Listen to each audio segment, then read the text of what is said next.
Bueno, a continuación tengo el gran honor de presentar a la doctora Valesca Gatica, quien es la directora de nuestro centro tecnológico, directora y creadora. Bueno, tiene una vasta experiencia académica y en investigación, con varios proyectos también en esta misma línea, y hoy nos va a compartir sus experiencias con una conferencia titulada Neurociencia y Kinesiología, la búsqueda de acercar la rehabilitación y la tecnología a las personas. Muchas gracias, Val. No te escuchamos, quizás tienes el audio en silencio, quizás tienes que activar tu audio. Mm, mm, mm. Ahí sí, perdón, Ahí sí, justamente lo sí, ahí te tenía. estamos escuchando. ¿Me indican si se ve la, Se ve, se ve, la se ve pequeña, presentación? pero se Sí, ve. Sí, ahí sí se ve ahí grande. sí. Sí, perfecto. Te escuchamos y te vemos.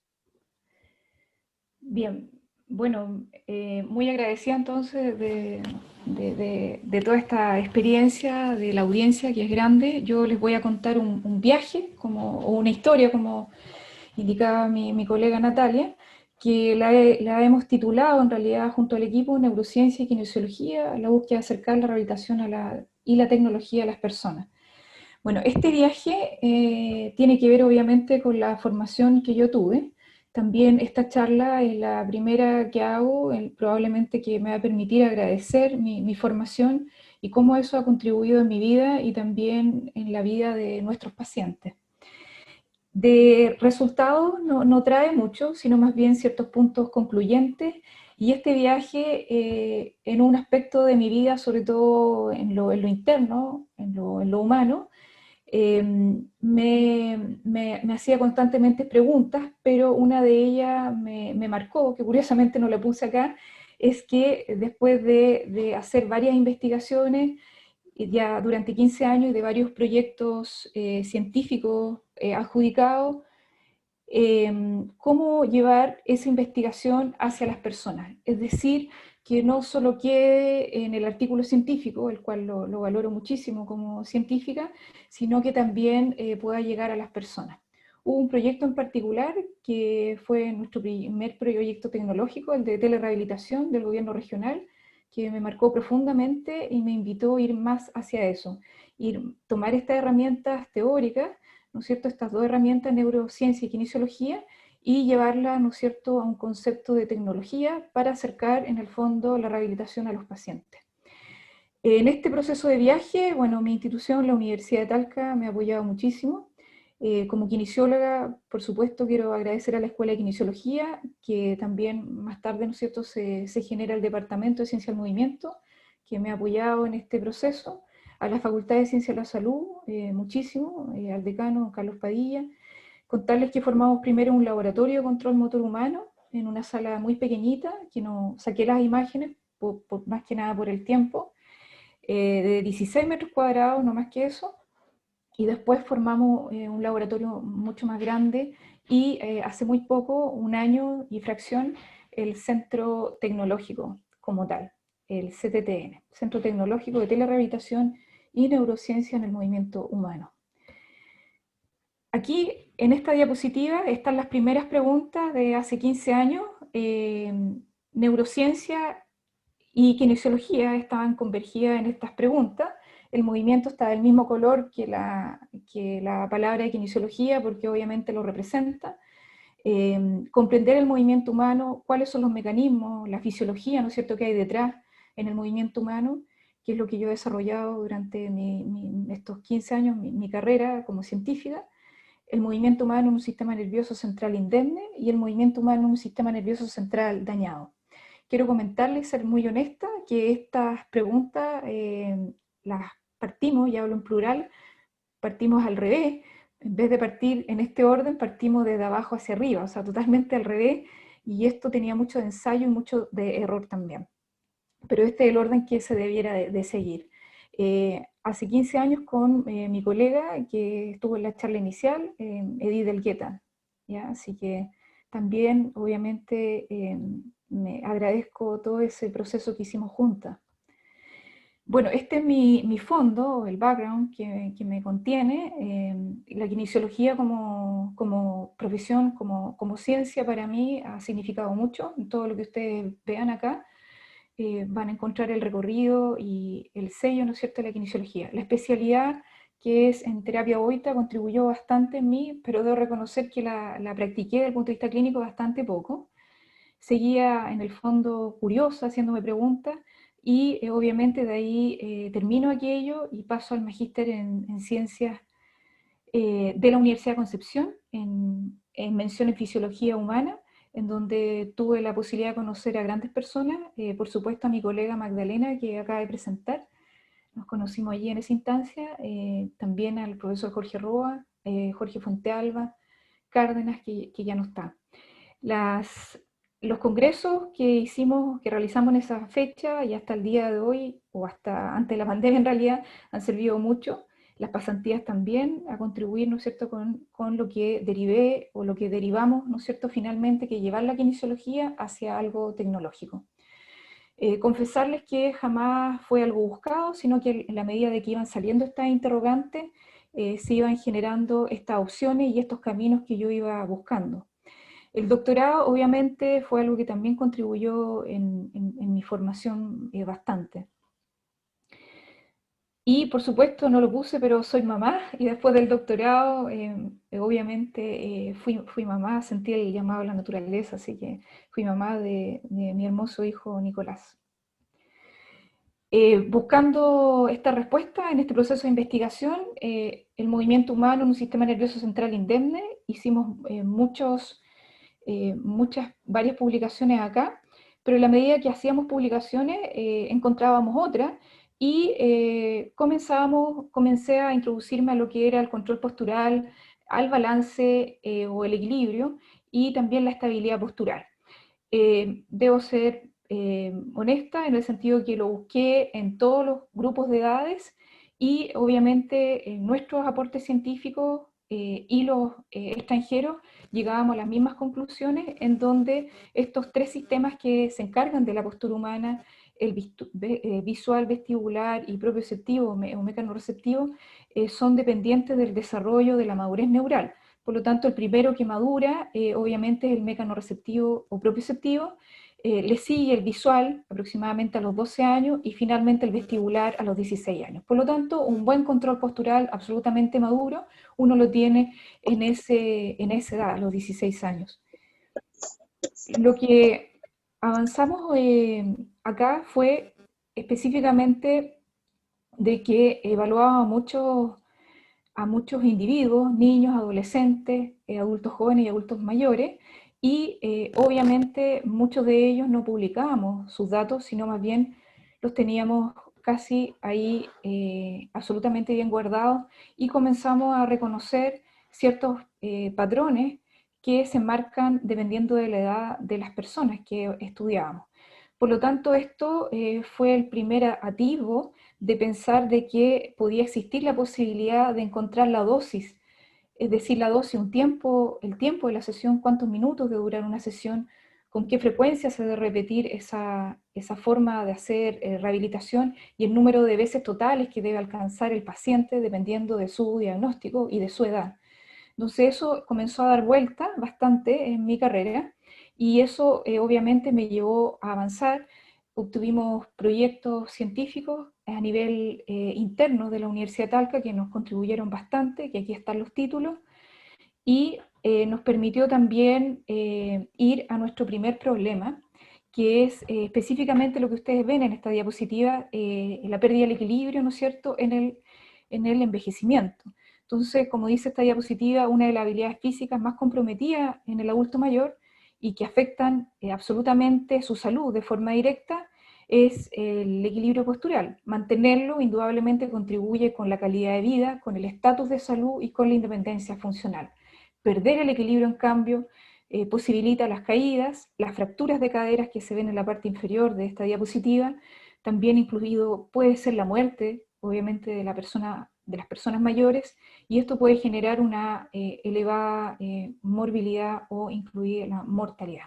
Entonces era interés para nosotros tomar este modelo humano que era del adulto mayor, que obviamente está creciendo exponencialmente tanto en Chile como en el mundo. Comentarles, ¿no es cierto?, que la caída y la fractura de cadera como tal es un problema de salud pública en nuestro país y en el mundo también. Estas son imágenes que me emociona mostrárselas, son del 2009 al 2010, que muestran el entrenamiento de los adultos mayores con ambientes virtuales en 2 dimensiones, muy simples, que denotan, ¿no es cierto?, aquí, sobre todo en esta imagen, nuestra adulta mayor está absolutamente solita, ella puede manejar perfectamente el juego y después de 4 semanas de entrenamiento lo hacía bastante bien, hasta concluir que llegábamos a una dosis en ese tiempo de 6 semanas. De 6 semanas, 3 veces por semana, fueron nuestras primeras investigaciones. Este fue un estudio, un cuasi experimental, que se publicó más o menos en esa fecha, en el 2010. Continuaron obviamente los proyectos de investigación a nivel interno, con miras obviamente recién a un proyecto y quizás con la intención, con el deseo que nunca nos fallaba, pero con la valentía de poder postular a un proyecto externo en esa época. Los proyectos internos de la universidad nos sirvieron mucho y aquí trabajamos también, en este proyecto interno nos permitió comprar este equipo, que es un electromiógrafo inalámbrico, y apoyó este proyecto y también muchos artículos científicos, ¿ya? Este fue toda una línea que desarrolló el colega Guillermo Méndez. Bueno, aquí están las preguntas. Estas preguntas fueron contestadas de distintas formas en lo que les he ido mostrando. Y finalmente llegamos nuevamente al inicio, porque habíamos partido por ello. De hecho, habíamos partido en un sistema nervioso central dañado y para eso habíamos cogido los pacientes con lesión medular. Y luego de haber contestado todas estas otras preguntas que están en verde en la diapositiva, llegamos nuevamente a esta pregunta, ¿no es cierto?, de cuando un sistema nervioso central se ha dañado. Y aquí escogimos algo que es bastante común en nuestro país y en el mundo, es una de las condiciones, no patología, condiciones neurológicas más frecuentes de atender por los rehabilitadores tanto en Chile como en el mundo, y es la parálisis cerebral, que nos permitió también ahondar muchísimo en los avances científicos de estos 3 sistemas del control postural, visual, vestibular y mecanorreceptivo, pero ya en un sistema nervioso central dañado. En el adulto mayor lo estudiamos, ¿no es cierto?, un sistema nervioso central indemne, estos 3 sistemas, y ahora lo estudiamos en un sistema nervioso central dañado. El proyecto que nos ayudó muchísimo, ¿no es cierto?, en este afán, fue nuestro primer proyecto extramural, que es un proyecto FONIS, que se tituló Impacto del entrenamiento con realidad virtual en una población de niños, niñas y adolescentes con parálisis cerebral. Y aquí muestran nuestros antiguos colaboradores, Eduardo Guzmán, Guillermo Méndez, y nuestro, yo diría, muy leal hasta el día de hoy, que también es profesor de la Universidad de Talca, un tremendo bioestadístico, que es el profesor Alex Soto, y que siempre nos ha acompañado en nuestras investigaciones. Otros proyectos que contribuyeron a este concepto fueron el FONDEKIP, que permitieron 2 aspectos en este viaje de investigación científico, clínico y tecnológico, que fue comprar un equipo de un amplificador multicanal de señales bioeléctricas que permitía electromiografía de todo tipo, de superficie intramuscular, electroencefalografía y electrocardiograma. Ahí está el equipo y también nos permitió este proyecto nuestro espacio. ¿No es cierto?, de este espacio más pequeño que estábamos, construimos nuestro edificio, ¿no es cierto?, que en ese tiempo, ¿no es cierto?, y por al menos entre 6 años se llamó Laboratorio de Control Motor Humano, ¿ya? Ahí está la última imagen, es como el laboratorio es por dentro, si se fijan no tiene ni muebles, está recién siendo equipado, ¿sí? La parálisis cerebral en el fondo es una de las líneas de investigación mía y que fue parte del laboratorio y por supuesto ahora es parte de la línea de investigación y desarrollo científico-tecnológico del centro tecnológico como tal, ahora, en el ahora. Es una línea que está desde el inicio, hace 15 años con nosotros y hasta el día de hoy permanece. La parálisis cerebral es una condición muy frecuente en Chile y en el mundo. Estos datos son de Estados Unidos y Canadá, donde la prevalencia estimada de esta condición neurológica es de 2 a 3 casos por cada 1000 nacidos vivos. Los impedimentos en estos niños y niñas y adolescentes son cognitivos, motores y sensoriales, también llamados asociados, estos últimos. Los motores hay impedimentos gruesos y finos que van a afectar al balance, la marcha y la función musculoesquelética. Los cognitivos tienen que ver con el nivel de comprensión o cognición que tiene el paciente, que puede ser de leve, moderado a grave, y los asociados son impedimentos que tienen que ver con elementos que son más bien sensoriales, que pueden haber afectaciones auditivas, afectaciones visuales, mecanorreceptivas, ¿ya? Aquí he dejado este punto que estoy justamente mostrando en la diapositiva, donde dice que había, hasta hace muy poco, gran cantidad de investigación que decía que a mayor impedimento intelectual o cognitivo, menor capacidad de aprendizaje motor. Bueno, hace 5 años aproximadamente, y nosotros nos incluimos dentro de esos autores, se ha demostrado que no hay una relación directa entre mayor impedimento cognitivo en estos niños y niñas y adolescentes versus obviamente un freno en la posibilidad de aprender una actividad motora o un gesto motor. De hecho, se estima, y sobre todo en la discusión de nuestros artículos científicos, hemos declarado abiertamente de que en tratamientos que nosotros hemos hecho a pacientes con impedimento cognitivo grave, se ha visto de que ellos aprenden las capacidades motoras perfectamente, sin inconveniente. Obviamente que quien se las enseña, el terapeuta, de alguna manera se esfuerza bastante para que el paciente la entienda, pero se traduce en que los pacientes con impedimento cognitivo grave logran aprender ese gesto motor. Por lo tanto, la discusión o la razón de ese resultado no está bien demostrada aún, pero una de las hipótesis es que las neuronas motoras son de alguna manera bastante seguras, son del punto de vista de la filogenia muy antiguas, por lo tanto genera a la red neural motora una estabilidad que puede haber un gran impedimento cognitivo, pero eso no necesariamente puede llevar a que el paciente no aprenda un gesto motor, ¿ya? Así que esa es una de las razones, pero sin duda que se requiere un mayor desarrollo de esa interrogante. Ensayos clínicos, obviamente, que lo hubieron en esta línea de investigación. El ensayo clínico que se hizo en el FONIS contó con 2 grupos de estudio. Todos estos datos están absolutamente publicados. Se tomó la dosis similar a lo de los adultos mayores. Se hicieron el grupo GE o experimental, es el grupo que se hizo la terapia con ambiente virtual en 2 dimensiones. Se hizo 3 veces por semana durante 6 semanas. Y los rectángulos que están en blanco son evaluaciones basales durante, la 2 y la 4 son durante, la 6 es al final, y la 8 y la 10 para ambos grupos son el follow-up o el seguimiento. En color azul tenemos la terapia convencional, que corresponde a una terapia kinésica habitual, ¿no es cierto?, que se hace en gimnasio y que está debidamente declarado en los artículos que hemos publicado. Aquí los resultados, obviamente en honor al tiempo que tenemos, los resultados se los cuento acá rápidamente. El grupo que tuvo el entrenamiento con la terapia con ambiente virtual en 2 dimensiones, 3 veces por semana, ambos tuvieron 3 veces por semana, cada uno su terapia, alcanzar las 6 semanas. El grupo con ambientes de realidad virtual en 2 dimensiones tuvo mejores resultados en el control postural versus el grupo de la terapia convencional. Ahora, cuando analizamos el interior de estos grupos, cada grupo mejoró por sí mismo, ¿ya? Cada grupo mejoró, pero al compararlos, al final, el que mejor dio resultados frente al control postural fue el grupo que hizo la terapia con ambientes virtuales en 2 dimensiones.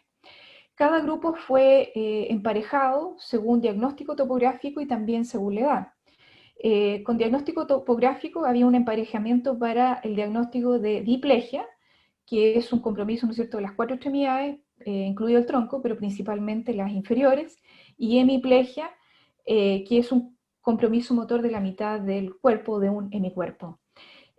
Obviamente que ya en esta declaración verbal, que de hecho he hecho de la diplegia y la hemiplegia, son absolutamente distintos. Por lo tanto, compararlos, hay que hacer la acentuación de que son distintos. Por lo tanto, compararlo en sí mismo, uno ya pudiera pensar que la hemiplegia va a tener mejores resultados después de una terapia versus la diplegia. Y así fue. Por lo tanto, lo que hay que quedarse con esta investigación es que los dos grupos mejoraron en sí mismos, pero al comparar cuál estuvo mejor con respecto al control postural y el balance, fue el grupo que recibió la terapia en 2 dimensiones de ambientes virtuales, ¿ya? Después, y esto quiero confesar de que escuchar al paciente, escuchar a la persona es muy importante.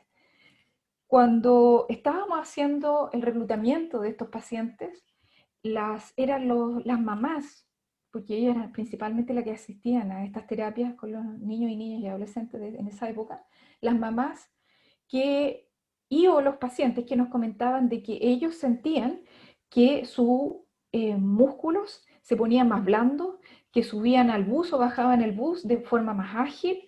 Uno de ellos por ejemplo, había podido haber realizado una carrera de 400 metros en su colegio, que antes nunca lo había podido hacer, y eso nos llamó la atención y no estaba en la pregunta del proyecto, para nada, pero nos invitó a medir la espasticidad. Significaba que habían hallazgos absolutamente que no esperábamos y estaba dándose como resultado importante de que bajaba la espasticidad en estos niños, pero había que medirla, es decir, había que probarla. Entonces, para introducirnos en este tema, recordar que la espasticidad es un deterioro, ¿no es cierto?, en las neuronas motoras superiores que se dañan, ¿no es cierto?, y que se genera como consecuencia la espasticidad a esta condición que es la parálisis cerebral. La espasticidad nunca, o muy pocas veces, perdón, se presenta sola, generalmente se presenta asociada a otros signos clínicos. Y se mide de forma clínica, también se puede medir con instrumentos. En esa época, estoy hablando hace varios años, la medimos de forma clínica y indicar que las neuronas corticales y del tronco encéfalo se dañan, ¿no es cierto? Esas son las neuronas motoras superiores o primeras motoneuronas. Y obviamente se genera la espasticidad. En este recuadro que está acá, vamos a marcar con estrellita, ahí está, que esos son los tractos que si se dañan, se genera espasticidad. Tenemos el tracto corticoespinal en cualquiera de sus dos porciones y el tracto reticuloespinal que si se daña genera espasticidad. Ahora, entre paréntesis, la espasticidad puede estar, ¿no es cierto?, en la condición de parálisis cerebral, pero puede estar en cualquier otra condición donde se dañen estas neuronas motoras superiores, a partir de un traumatismo encefalocraneal, o una lesión medular incompleta, por ejemplo, o cualquier otra causa que las afecte. Estas son las neuronas que se dañan, ¿no es cierto? Acá tenemos el tracto corticoespinal en sus dos versiones y aquí el tracto reticuloespinal, que si se daña genera espasticidad. Por lo tanto, ¿dónde es el origen del daño? Es central, es en el sistema nervioso central, es en las neuronas motoras superiores. ¿Y dónde es la consecuencia de ese daño? Es en el músculo esquelético. ¿Dónde evaluamos entonces? Evaluamos en el músculo, es decir, evaluamos en la consecuencia. Pero el origen es a nivel central, no hay que olvidarlo. Entonces, ¿qué genera esto? Genera un aumento del tono muscular esquelético, que si el niño o la niña está en crecimiento y ese aumento de tono es bastante más aumentado, en la escala de Ashworth modificada o doblemente modificada, según la que corresponda a evaluar, o un instrumento de laboratorio, puede afectar, ¿no es cierto?, la arquitectura, la morfología ósea, ¿no es cierto?, y generar deformaciones, y además de mucho dolor. Lo que atendimos acá es que la espasticidad bajó significativamente en los niños que la poseían y tenían, ¿no es cierto?, esta condición de parálisis cerebral. ¿Cuál fue la dosis?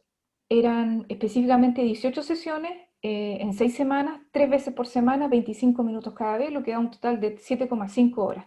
Disminuye la espasticidad y los resultados no los expongo acá, pero el artículo científico también demuestra de que mejora el control postural. quizás uno lo puede ver bastante como muy conectado, ¿no es cierto? Que si bajo la espasticidad, indudablemente voy a tener opciones de mejor control postural, pero a nivel de las revistas científicas siempre hay que demostrarlo, todo hay que demostrarlo porque si no, obviamente se pone en duda.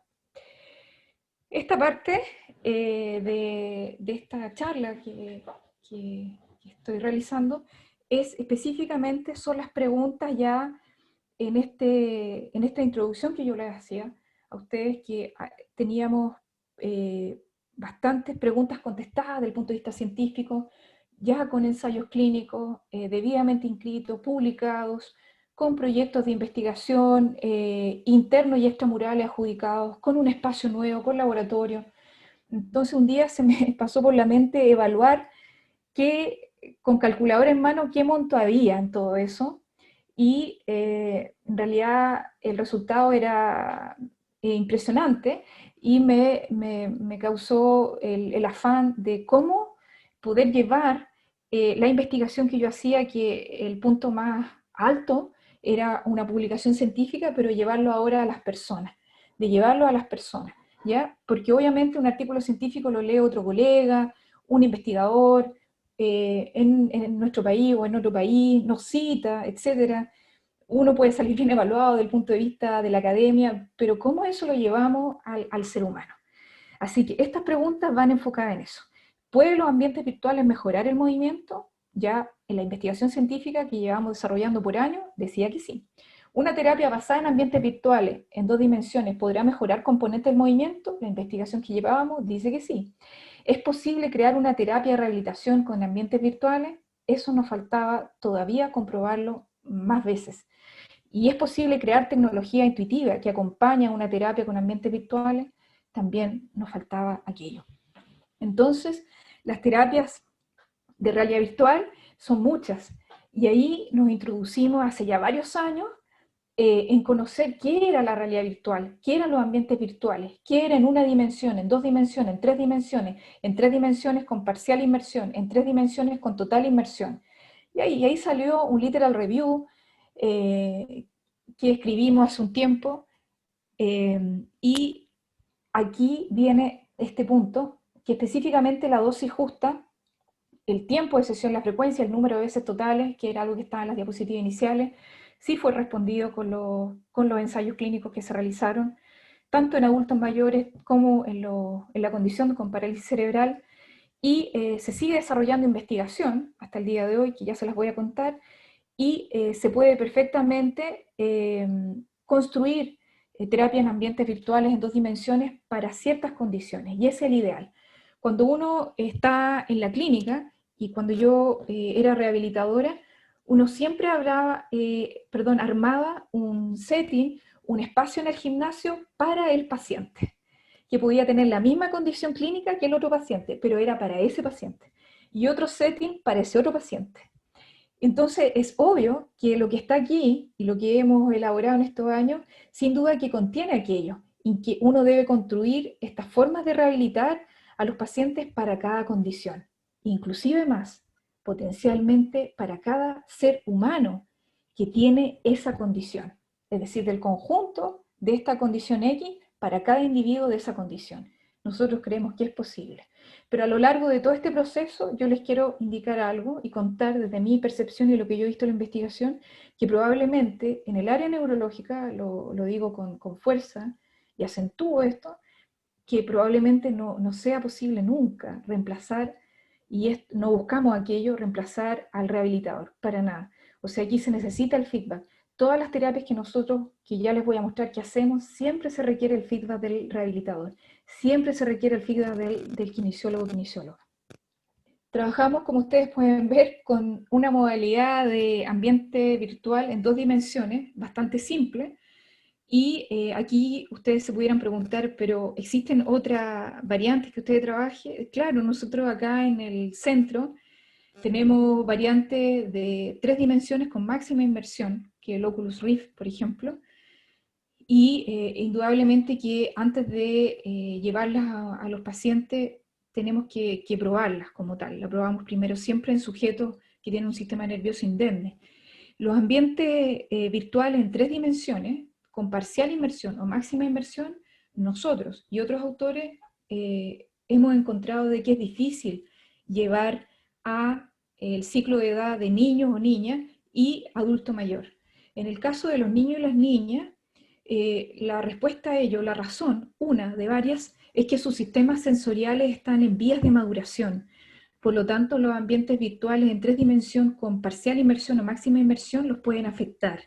Y la dosis allí tiene que ser muy justa, muy, muy justa. ¿Ya? Me gustaría muchísimo que mi hijo estuviera escuchando esta charla, porque siempre estoy controlando los tiempos que están en las pantallas. Pero bueno, en algún momento será. Y en el caso de los adultos mayores, los ambientes de realidad virtual en 3 dimensiones con parcial o máxima inmersión generan una alza de la presión arterial, aumento de la presión arterial, generan mucha inestabilidad o desestabilizaciones corporales y muchas compensaciones. Y en el ámbito neurológico generan muchas compensaciones. Y ese es un punto no menor que nosotros lo hemos declarado en nuestras publicaciones y por eso hemos seguido usando estos ambientes virtuales en 2 dimensiones donde permiten al individuo no separarse o no perder de vista qué es lo que es real de lo irreal. Estas son las etapas de trabajo científico y tecnológico. He podido distinguir al menos 8, quizás hay más. Los problemas que tuvimos los eliminé para ir más rápido, ¿no? Bueno, crear y probar una modalidad de terapia. Indudablemente que después pasamos por el concepto de propiedad intelectual, en donde proteger y generar la marca, y ahí sale la marca, ¿no es cierto?, de la terapia Baird, y obviamente va a garantizar el buen uso de ella tanto en Chile como en otros países. En Guatemala, por ejemplo, se está usando nuestra terapia Baird. Avanzando con estas etapas, se inicia, ¿no es cierto?, la transferencia científica, la transferencia tecnológica, que lo está con negro, y obviamente la creación de un nuevo prototipo. Aquí el punto es que nos invitó a de formar un equipo interdisciplinar. Y el equipo obviamente ya no solo por las personas que he ido mencionando, sino que también por el área de ingeniería.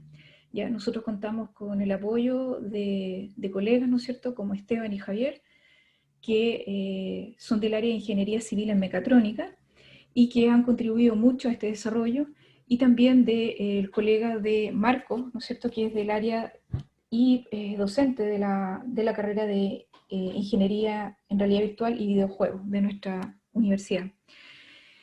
También, como todas las cosas de la vida, uno avanza, pero yo los invitaría a no preocuparse tanto del resultado, como liberarse del resultado. Que el propósito sea algo que trascienda. El propósito en esta presentación, si ustedes lo ven, ha sido mejorar el control postural, mejorar el equilibrio de estas personas, ¿no es cierto?, de los niños, niñas y adultos mayores. Y obviamente hace ya 2 años escribí una serie de formularios para poder proteger nuestras ideas, y obviamente la universidad las va sometiendo a prueba a agencia externa y ve si son factibles de hacer una protección industrial u otra. Y ahí surge, ¿no es cierto?, que aparece, ¿no es cierto?, la posibilidad de nuestra primera patente, y esto está en curso. Hace muy poquito nos avisan de que la posibilidad de nuestra primera patente ya está en curso para la etapa final, ¿ya? Y también es muy importante el punto 6, que la validez y la confiabilidad del nuevo prototipo. Por eso que el aporte del profesional bioestadístico es fundamental, porque cada equipo antes de salir al mercado tiene que ser probado científicamente, tiene que ser probado, ¿ya? Ahí está, por supuesto, el aporte de nuestro colega Alex.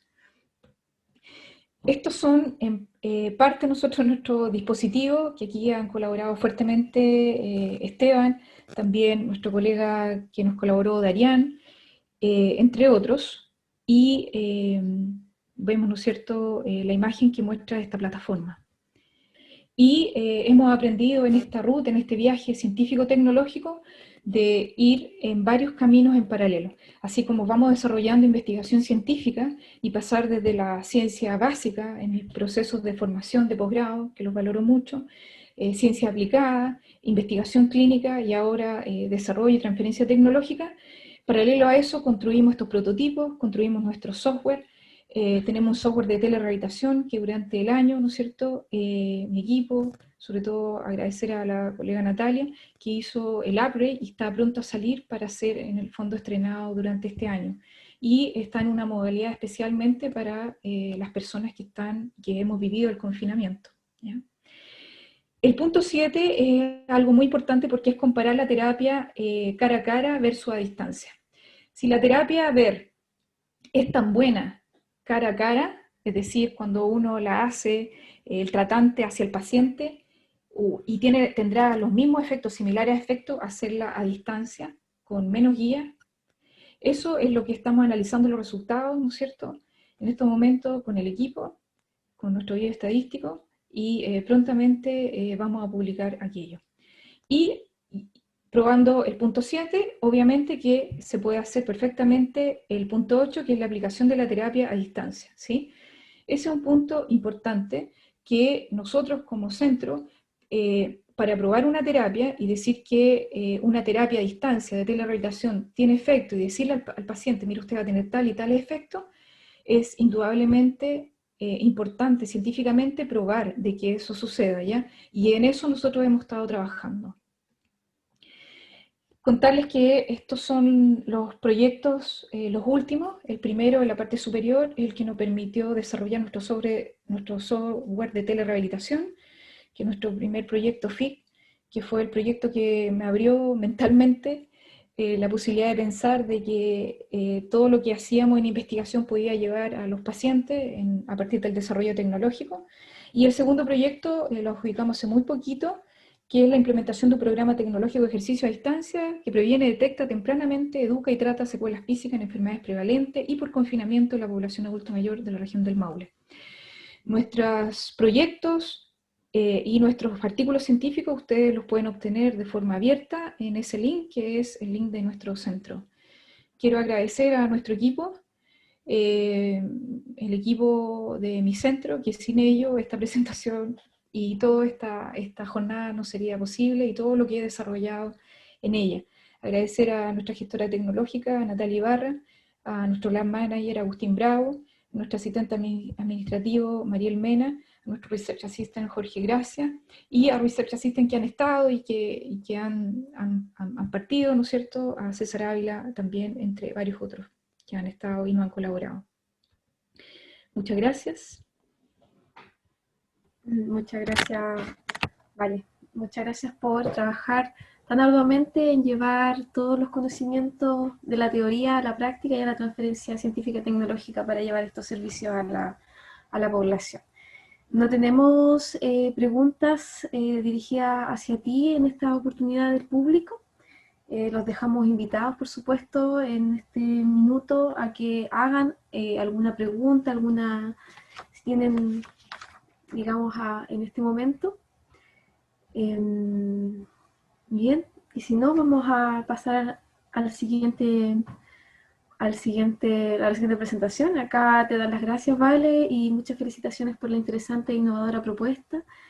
También que Ana Balochi, que siempre es un gusto escucharte, varios comentarios en esa línea. Bien, Muchas gracias. Continuamos con las presentaciones.